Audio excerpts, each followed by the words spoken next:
नमस्ते। क्या कभी सोचा है कि भारत सरकार हर साल हजारों करोड़ रुपए की स्कॉलरशिप देती है? जी हाँ। आज हम इसी खजाने के बारे में जानेंगे और ये समझेंगे कि कैसे इन योजनाओं के जरिए हायर एजुकेशन का सपना पूरा किया जा सकता है। हायर एजुकेशन की फंडिंग कैसे होगी? ये एक ऐसा सवाल है जो अक्सर कई स्टूडेंट्स और उनकी फैमिलीज को परेशान करता है, क्योंकि अच्छी पढ़ाई का खर्च उठाना वाकई एक बहुत बड़ा चैलेंज हो सकता है। और इस बड़े सवाल का एक बहुत ही पावरफुल जवाब है भारत की स्कॉलरशिप योजनाएं। ये स्कीम्स देश भर के लाखों स्टूडेंट्स के लिए मौक़ों के नए दरवाजे खोलती हैं। तो आज हम क्या-क्या जानने वाले हैं? सबसे पहले स्कॉलरशिप की पूरी दुनिया को समझेंगे, फिर सबसे बड़े दरवाजे यानी नेशनल स्कॉलरशिप पोर्टल या एनएसपी के बारे में बात करेंगे। इसके बाद देखेंगे कि राज्यों के पास क्या-क्या स्कीम्स हैं, फिर कुछ खास ग्रुप्स के लिए बनी स्कॉलरशिप्स को जानेंगे, अप्लाई करने का पूरा स्टेप बाय स्टेप प्रोसेस समझेंगे और आखिर में सक्सेस के लिए कुछ ज़रूरी टिप्स भी देखेंगे। तो चलिए शुरू करते हैं। देखिए, भारत में स्कॉलरशिप सिर्फ कुछ गिनी चुनी स्कीम्स नहीं है। ये तो अपने आप में एक पूरी दुनिया है, एक यूनिवर्स जो बस सही कैंडिडेट का इंतजार कर रहा है। तो इस सफर में हमारा सबसे पहला और सबसे इम्पोर्टेंट स्टॉप क्या है? वो है नेशनल स्कॉलरशिप पोर्टल, या जैसा कि हम इसे जानते हैं, एनएसपी। ज्यादातर सरकारी योजनाओं के लिए यही मेन एंट्री गेट है। तो ये एनएसपी आखिर है क्या? ये सरकार का मेन ऑनलाइन पोर्टल है, जहां केंद्र सरकार की ढेरों स्कॉलरशिप स्कीम्स को एक ही जगह पर ढूंढा जा सकता है और उनके लिए अप्लाई भी किया जा सकता है। इसका एड्रेस है scholarships.gov.in। एनएसपी पर मोटे तौर पर 3 तरह की स्कीम्स मिलेंगी। पहली, सेंट्रल सेक्टर स्कीम्स, जो कॉलेज के अंडर ग्रेजुएट और पोस्ट ग्रेजुएट स्टूडेंट्स को हर साल 20,000 रुपये तक की मदद देती हैं। दूसरी है पोस्ट मैट्रिक स्कीम्स, जो खास तौर पर एससी, एसटी और ओबीसी स्टूडेंट्स के लिए हैं। ये सिर्फ ट्यूशन फीस ही नहीं, बल्कि मेंटेनेंस अलाउंस भी कवर करती है। और तीसरी है माइनॉरिटी और ईडब्ल्यूएस स्टूडेंट्स के लिए स्कीम्स, जिनमें सालाना 75,000 रुपीज तक की मदद मिल सकती है। अब चलिए एक खास स्कीम पर फोकस करते हैं, एक ऐसी स्कीम जो वाकई में गेम चेंजर है। पीएमयूएसपी, सेंट्रल सेक्टर स्कॉलरशिप। ये देश की सबसे पॉपुलर स्कॉलरशिप्स में से एक है। और इस स्कॉलरशिप की सबसे जबरदस्त बात क्या है जानते हैं? 50%। जी हाँ, 50% सीटें सिर्फ लड़कियों के लिए रिजर्व्ड हैं। ये सिर्फ एक नंबर नहीं है, ये देश में लड़कियों की पढ़ाई को आगे बढ़ाने के लिए एक बहुत बड़ा कदम है। तो इस स्कीम की जरूरी बातें क्या हैं? ये उन स्टूडेंट्स के लिए है जो 12वीं पास करके कॉलेज या यूनिवर्सिटी में एडमिशन लेते हैं।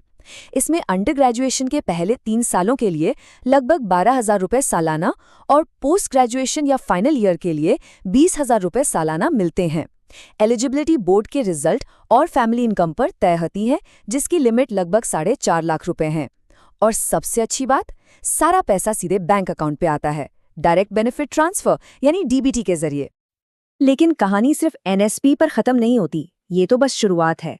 चलिए अब नेशनल पोर्टल से आगे बढ़कर देखते हैं कि स्टेट लेवल पर क्या-क्या मौके हैं। चलिए एक उदाहरण लेते हैं, गुजरात का। वहां राज्य सरकार की अपनी कई बेहतरीन स्कॉलरशिप स्कीम्स चलती हैं। गुजरात में देखिए कुछ जबरदस्त योजनाएं हैं, जैसे नमो लक्ष्मी योजना, जो खास तौर पर क्लास 9 से 12 तक की लड़कियों की मदद करती है। फिर है नमो सरस्वती विज्ञान साधना योजना, जो साइंस स्ट्रीम के स्टूडेंट्स को सपोर्ट करती है। और ज्ञान साधना स्कॉलरशिप तो एक मेरिट बेस्ड एग्जाम के जरिए होनहार स्टूडेंट्स को काफ़ी बड़ी आर्थिक मदद देती है। और ऐसा नहीं है कि ये सिर्फ गुजरात में ही है, भारत के दूसरे राज्यों में भी स्टूडेंट्स के लिए बहुत यूनिक स्कीम्स हैं। जरा सोचिए, मेघालय में मुख्यमंत्री स्कॉलरशिप में क्लास 11 से लेकर पीएचडी तक बिना किसी इनकम लिमिट के सालाना 6,000 रुपये मिलते हैं। और अगर विदेश में पढ़ने का सपना है, तो उत्तर प्रदेश की अटल बिहारी वाजपेयी शिवनिंग स्कॉलरशिप उसका टिकट हो सकती है। इसी तरह ओडिशा में भी मेरिट वाले स्टूडेंट्स के लिए बेहतरीन स्कीम्स हैं। अच्छा, अब तक हमने जनरल स्कॉलरशिप्स की बात की। अब जरा उन स्कीम्स को देखते हैं जो कुछ खास ग्रुप्स की ज़रूरतों को पूरा करने के लिए बनाई गई हैं। यहाँ पे भी बहुत अच्छी अच्छी स्कीम्स हैं, जैसे कि दिव्यांग स्टूडेंट्स के लिए सक्षम स्कॉलरशिप, जिसमें टेक्निकल कोर्स के लिए सालाना 50,000 रुपये तक मिलते हैं। जैसा हमने देखा, कई स्कीम्स में लड़कियों के लिए एक्स्ट्रा रिजर्वेशन या सपोर्ट होता है। एससी, एसटी, ओबीसी और माइनॉरिटी कम्युनिटीज़ के लिए तो कई सारी पोस्ट मैट्रिक और टारगेटेड स्कॉलरशिप्स हैं ही। और जो स्टूडेंट्स हॉस्टल में रहते हैं, उनके लिए भी खास तौर पर मेंटेनेंस अलाउंस का इंतजाम होता है। तो ठीक है, मौके तो बहुत हैं, ये तो समझ आ गया। लेकिन अब सबसे जरूरी सवाल, इन सब के लिए अप्लाई कैसे करना है? चलिए, अब एक्शन वाले पार्ट पर आते हैं। प्रोसेस को ना काफी सीधा साधा रखा गया है, बस 5 स्टेप्स हैं। स्टेप 1, scholarships.gov.in पर जाकर अपने आधार और मोबाइल नंबर से रजिस्टर करें। स्टेप 2, अपनी पर्सनल, एकेडमिक और बैंक डिटेल्स भरें। स्टेप 3, जरूरी डॉक्यूमेंट्स जैसे मार्कशीट, इनकम सर्टिफिकेट और बैंक पासबुक अपलोड करें। स्टेप 4, डेडलाइन से पहले अपनी एप्लीकेशन को एक बार अच्छे से रिव्यू करें और फिर सबमिट कर दें। और स्टेप 5, एनएसपी डैशबोर्ड पर अपनी एप्लीकेशन का स्टेटस ऑनलाइन ट्रैक करते रहें। तो अप्लाई करने से पहले एक छोटी सी चेकलिस्ट बना लेते हैं। कुछ ज़रूरी टिप्स जो बहुत काम आएंगी। सबसे पहले और सबसे ज़रूरी चीज़ टाइमिंग। डेट्स का ध्यान रखना बहुत क्रिटिकल है। एनएसपी पर एप्लीकेशन ज़्यादातर जून से अगस्त के बीच शुरू होती हैं और अक्टूबर-दिसंबर तक बंद हो जाती हैं। लेकिन याद रहे, हर स्टेट का अपना अलग कैलेंडर होता है, तो अपने स्टेट के पोर्टल पर नज़र बनाए रखना बहुत ज़रूरी है। एक और ज़रूरी बात है एलिजिबिलिटी को समझना, मतलब कौन अप्लाई कर सकता है। मोटे तौर पर 2 तरह की एलिजिबिलिटी होती है।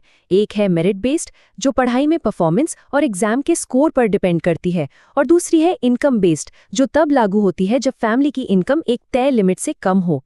ज़्यादातर एससी, एसटी, ओबीसी और ईडब्ल्यूएस स्कीम्स इनकम बेस्ड ही होती हैं। और आखिर में कुछ फाइनल पॉइंटर्स, ये बातें बिल्कुल मत भूलिएगा। पहला, स्कॉलरशिप का सारा पैसा डीबीटी के जरिए सीधे बैंक अकाउंट में आता है। दूसरा, अगर कोई एलिजिबिलिटी क्राइटेरिया को पूरा करता है तो वो अक्सर अलग अलग कैटेगरी में कई स्कीम्स के लिए अप्लाई कर सकता है। और सबसे ज़रूरी, ये पक्का कर लें कि आपका आधार आपके बैंक अकाउंट से लिंक्ड हो। ये बहुत बहुत ज़रूरी है। तो अब जब हज़ारों मौके सामने हैं, तो सवाल यह है कि इनमें से कौन सी स्कॉलरशिप किसी के भविष्य को वो ज़रूरी